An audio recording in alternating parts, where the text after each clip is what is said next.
Lights, camera, action, and welcome back to Soundtrack Collector. I'm your host, Christopher Spencer, author of Film and Television Scores, 1950 to 1979, a critical survey by genre. Now, before there was Star Wars, before Jaws, before the modern film score as we know it, there was Bernard Herrmann. More than a composer, Herrmann was a psychological architect, a master of mood, a relentless innovator who redefined what film music could do. He didn't just underscore scenes, he inhabited them. His music was never ornamental, it was structural, emotional, often unnervingly alive. From the shrieking strings of Psycho to the eerie hum of The Day the Earth Stood Still, from the aching romance of Vertigo to the seething unease of Taxi Driver, Herrmann's scores didn't just accompany stories, they shaped them. He was a collaborator of visionaries like Hitchcock, Wells, Truffaut, and Scorsese.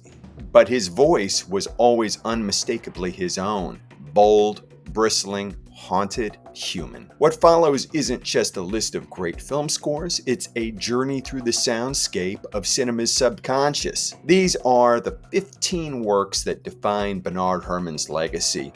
His brilliance, his daring, his genius, and it's also just my opinion, so I expect you to leave your comments. At number 15, I have Journey to the Center of the Earth, one of Bernard Herrmann's most inventive atmospheric scores. Rather than sweeping themes, Herrmann opts for tightly coiled motive accels and coloristic orchestration to evoke the vast, primal world beneath the Earth's surface.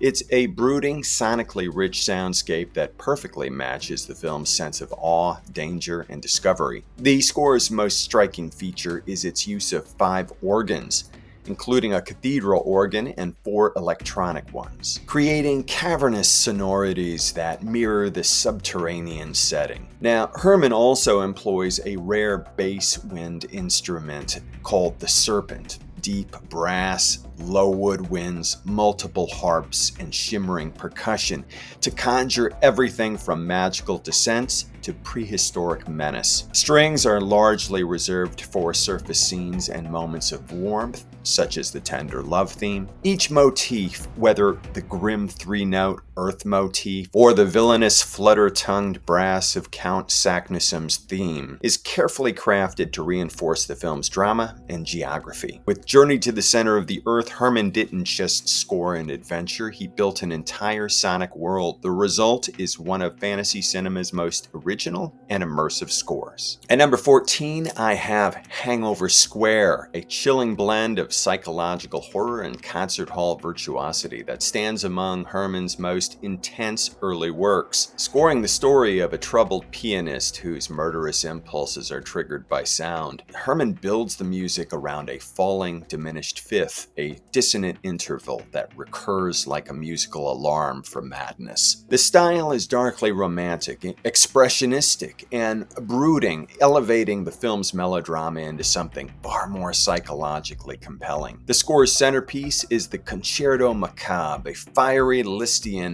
piano work performed on screen during the film's fiery climax. Herrmann threads motifs from the concerto throughout the entire score, integrating George's inner turmoil directly into the musical language. Orchestrated for full orchestra with a virtuosic solo piano, the music veers from shrieking winds and dirge-like strings to hammering chords and tragic brass fanfares. Each cue deepens the story's sense of psychological collapse. Though the film itself has faded into semi-obscurity, Herrmann's music has endured, revised as a standalone concert piece and hailed by figures like Stephen Sondheim as a major influence.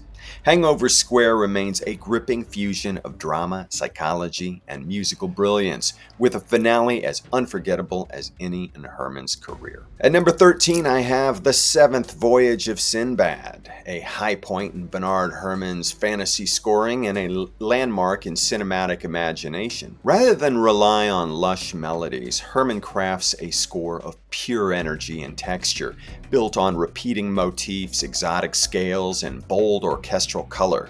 The result is a vivid, percussive soundscape that feels both ancient and fantastical, perfectly matching Ray Harryhausen's mythical creatures and storybook visuals. Herrmann's orchestration is character-driven and wildly inventive, pounding brass for the Cyclops, chattering xylophones for the skeletons, fluttering horns for the rock, and hissing percussion for the dragon. A church organ, celeste, and harp add touches of magic and romance, particularly in the shimmering love theme for Princess Parisa. The use of the Peleg scale and minimalistic repetition lends the score a hypnotic, otherworldly quality rarely heard in Hollywood adventure films of the time. What makes this score a masterpiece is its unity in imagination.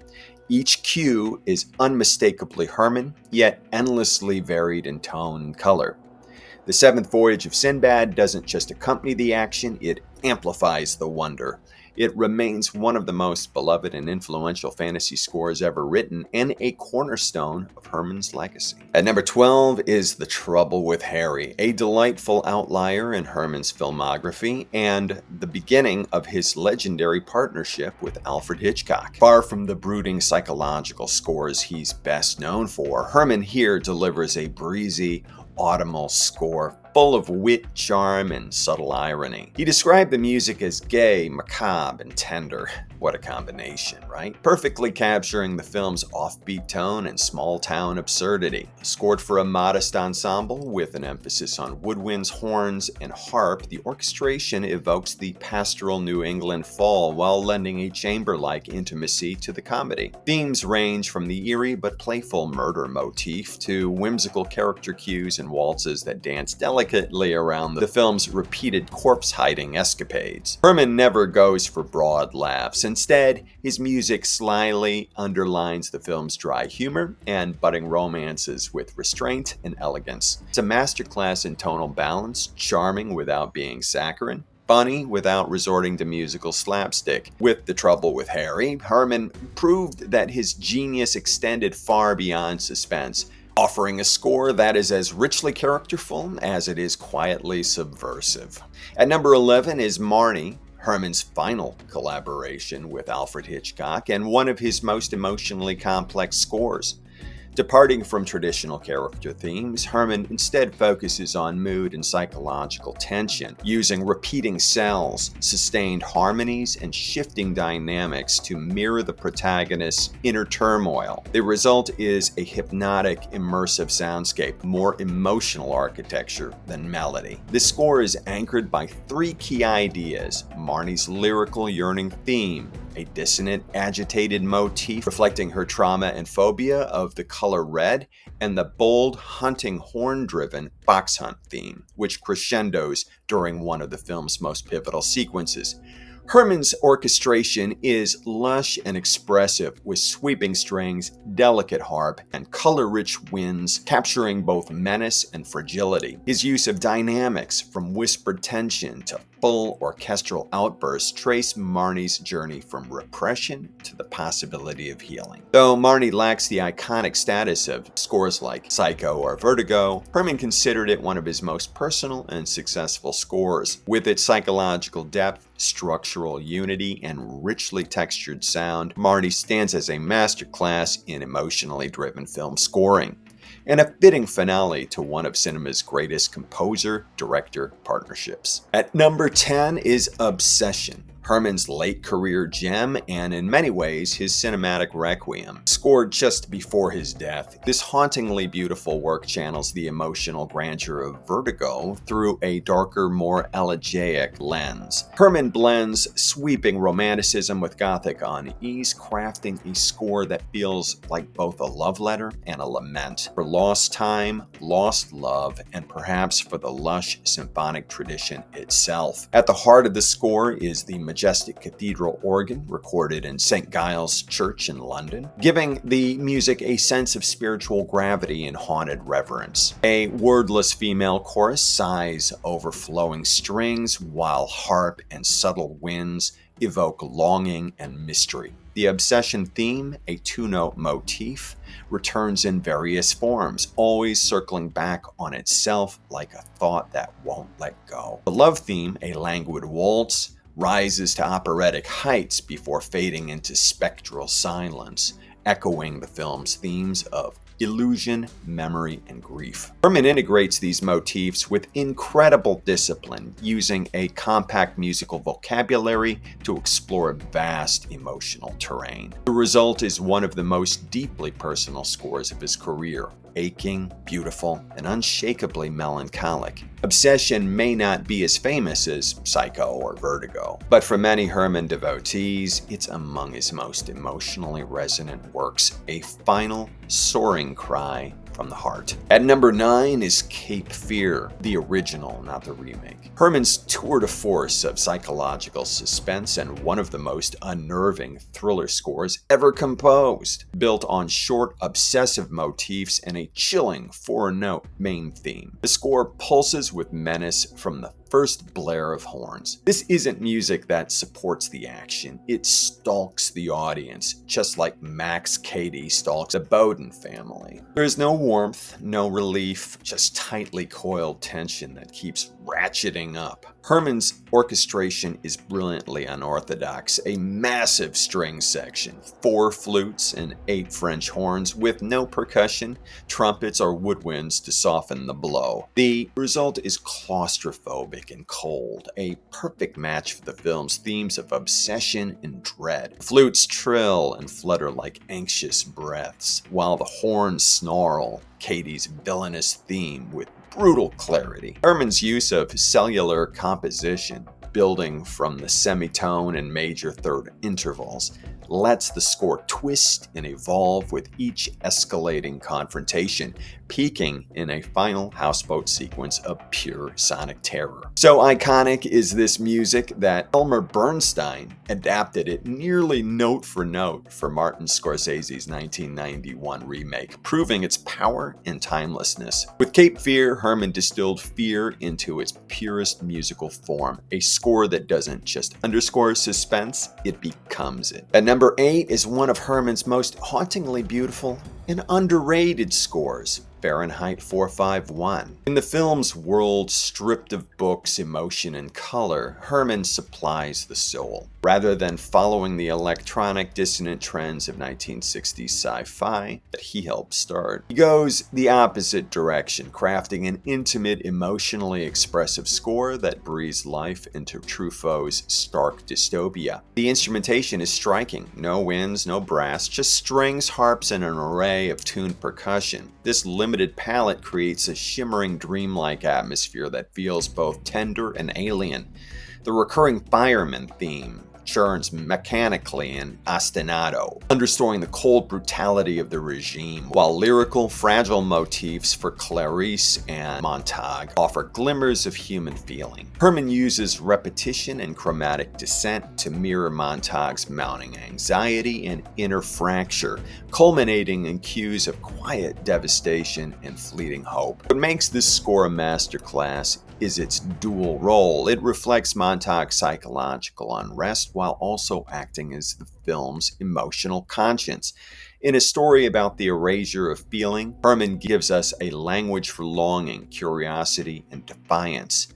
The finale, with its elegiac tremolos and glockenspiel, evokes not just melancholy but the fragile persistence of memory. Fahrenheit 451 is a rare kind of film score, one that says what the characters cannot, and in doing so, becomes the beating heart of the film. At number 7, we turn to what Herrmann himself considered his finest score, The Ghost in Mrs Mir. Departing from his usual terse, psychologically driven style, Herrmann embraced a sweeping, romantic idiom, his so-called Max Steiner score. But this isn't just pastiche, it's a deeply felt, thematically rich work that marries emotional depth with remarkable orchestral imagination. It's Herrmann at his most lyrical, channeling love, longing, and the supernatural with exquisite sensitivity. Set against the windswept loneliness of Gull Cottage, the music rises and falls like the sea itself. Herrmann paints the film's emotional landscape with a delicate palette, rushing woodwinds for the waves, doloroso strings for Lucy's inner life, and a yearning saxophone voice for the spectral Captain Gregg, whose theme evolves from mysterious to warmly romantic. The score's centerpiece is a heart-stirring love theme that flows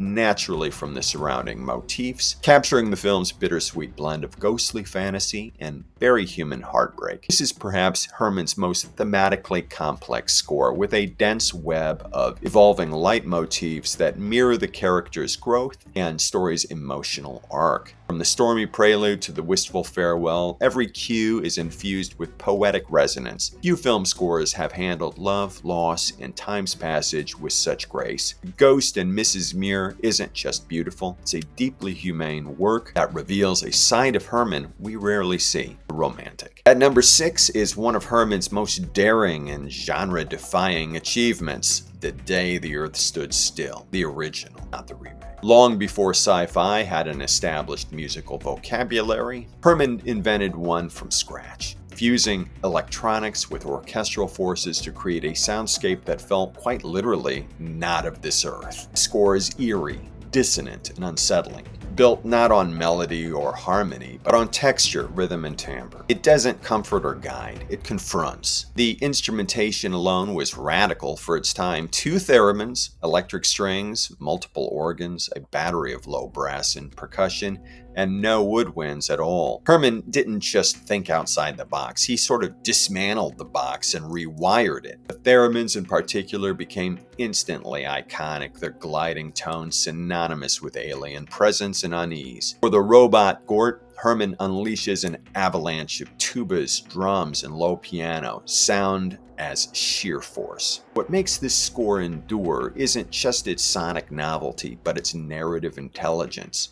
Herrmann's music mirrors the film's existential tension, the mystery of Klaatu, the threat of annihilation, the fragile possibility of peace. Even the heroic cues resist sentimentality, staying cool and ambiguous. The score helped define the sound of science fiction for generations, and yet it still sounds startlingly fresh. With The Day the Earth Stood Still, Herrmann didn't just score a film, he reshaped a genre. At number 5 is a personal favorite and Bernard Herrmann's swan song, Taxi Driver, completed just hours before his death. This score is unlike anything else in Herrmann's oeuvre. Gone are the sweeping romanticism and Baroque dissonances of his earlier work. In their place is a tightly wound blend of brooding jazz and ominous orchestration, perfectly mirroring Travis Bickle's alienated drift through the seedy neon purgatory of 1970s New York. The saxophone-laced main theme, often called Betsy's theme, might sound wistful at first, almost noirish, but its repetition over Herrmann's lush yet stagnant orchestral backdrop turns it into something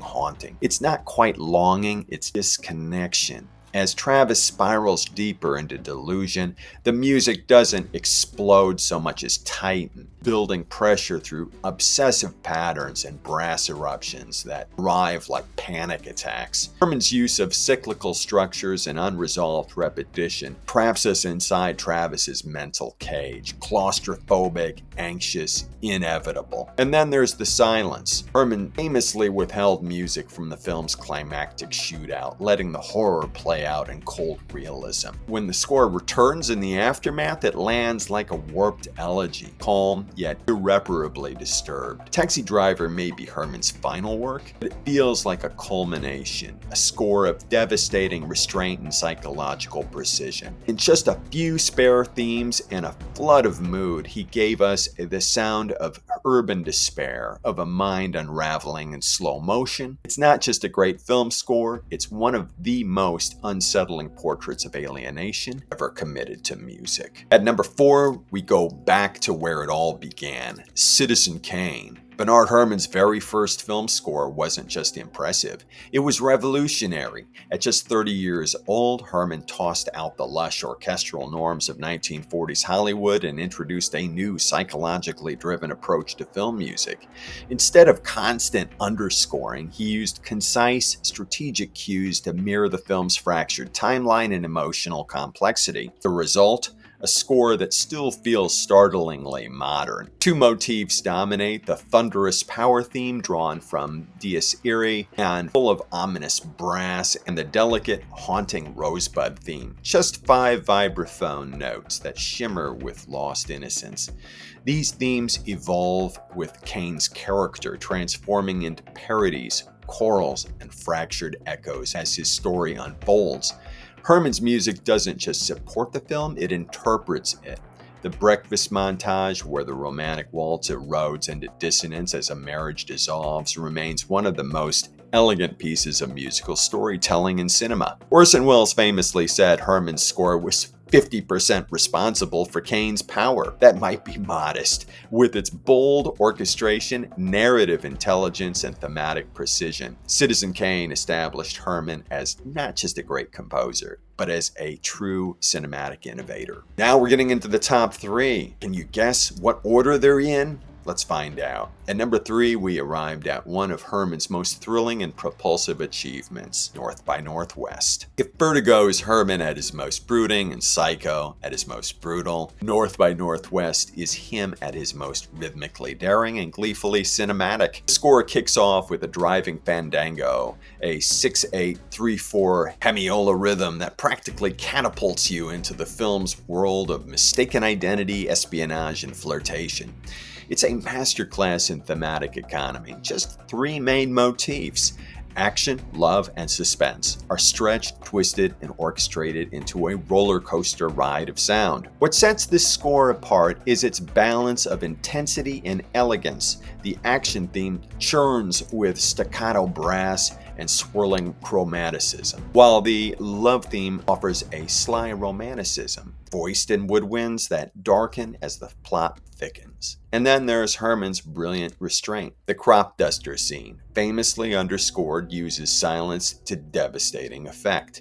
It's not just clever, it's confident. More than just accompaniment, Herrmann's music becomes the pulse of the film. It's witty, taut, unmistakably stylish, a high-wire act that helps set the blueprint for modern action score. Coming in at number 2, though on another day it could easily be number 1, is Herrmann's spellbinding score for Vertigo. If Psycho is Herrmann's most jarring and visceral work, Vertigo is his most psychologically rich and musically intricate, a slow burn symphony of obsession, longing, and descent. From its very first notes, the music casts a spell, drawing us into a dream world that teeters constantly between rapture and ruin. Herrmann constructs the score from a deceptively simple primal cell, a germinal musical idea that he transforms across the film into a network of interwoven motifs. These motifs don't just reflect the characters, they are the characters, their desires and delusions etched into the very fabric of the sound. The love motif, drenched in Wagnerian yearning, plays like a tragic prophecy. The swirling Vertigo theme evokes dizziness, not just of the body, but of the soul. And then there's the obsession motif, somber, spiraling, and inescapable. All of these are shaped by that primal cell, echoing the film's own looping structure and Scotty's compulsive return to the scene of his trauma. Herrmann's orchestration is equally masterful. Full symphony, with strings and winds that shift from lush to ominous in the space of a heartbeat. The music breathes with the film, enhancing not just its emotion, but its architecture, its fatal symmetry. Where Psycho is all about shock and immediacy, Vertigo is about slow, psychological erosion. It doesn't scream, it haunts. And it's no coincidence that Herrmann was drawing on Wagner's Tristan and Isolde. This is music about love as death, desire as doom, swooning, yes, sure, but with something rotten coiling beneath it. Few film scores have ever been so perfectly attuned to their source, and even fewer have had the lasting influence of Vertigo. It's a masterwork, not just of film music, but of 20th century composition, period.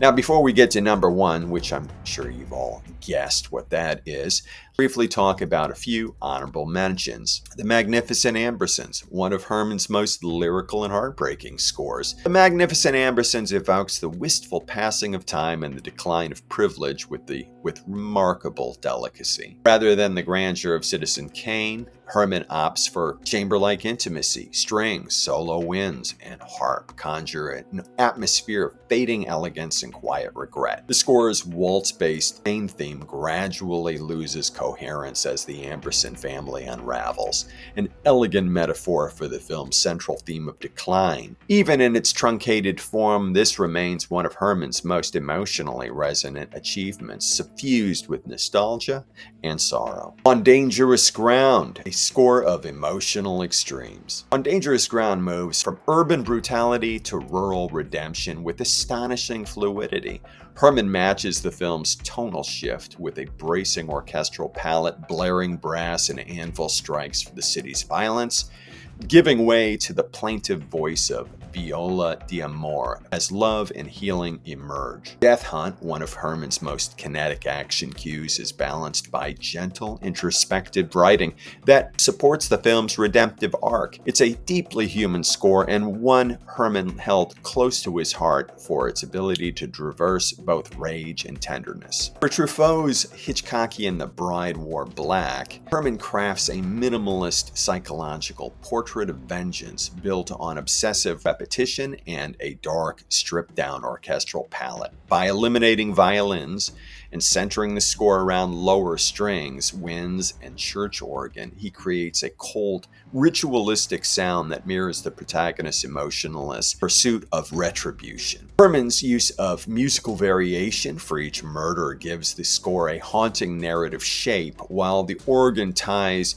past trauma to present violence. It's a grim, precise, and haunting late career gem. Twisted Nerve, best known for its unsettling whistle theme, Twisted Nerve is Herrmann at his most insidiously playful. The score hinges on that whistle motif, simple, memorable, and increasingly disturbing as it shifts from innocence to menace through orchestration and harmonic transformation. Jazz and pop inflections twist the theme further, heightening the sense of psychological dislocation. It's a score that lives in duality, sweet on the surface, seething underneath. The theme's later use in Kill Bill introduced it to a whole new generation, but Herrmann's original remains a masterclass in musical unease. I have one more, The Twilight Zone. Herrmann's work on TV's The Twilight Zone distilled his genius into miniature, scoring existential dread, cosmic irony, and lost innocence with chamber-sized forces and surgical precision. From the nostalgic ache of Walking Distance to the eerie shimmer of Little Girl Lost, these scores reveal Herrmann's gift for psychological storytelling at its most economical. Using harps, celeste, solo winds, and minimal motifs, he created an oral language for the uncanny that still resonates today. These TV cues might be small in scale, but they're monumental in emotional impact. Okay, now, finally, number one. No list of Bernard Herrmann scores would be complete, much less credible, without placing Psycho firmly at the top. This isn't just a great film score, it's a landmark in cinematic music, a paradigm shift in how film could sound and feel. Herrmann's decision to write the entire score using only strings was nothing short of revolutionary. He called it his black and white sound, mirroring Hitchcock's stark cinematography. But that monochrome palette is anything but limited.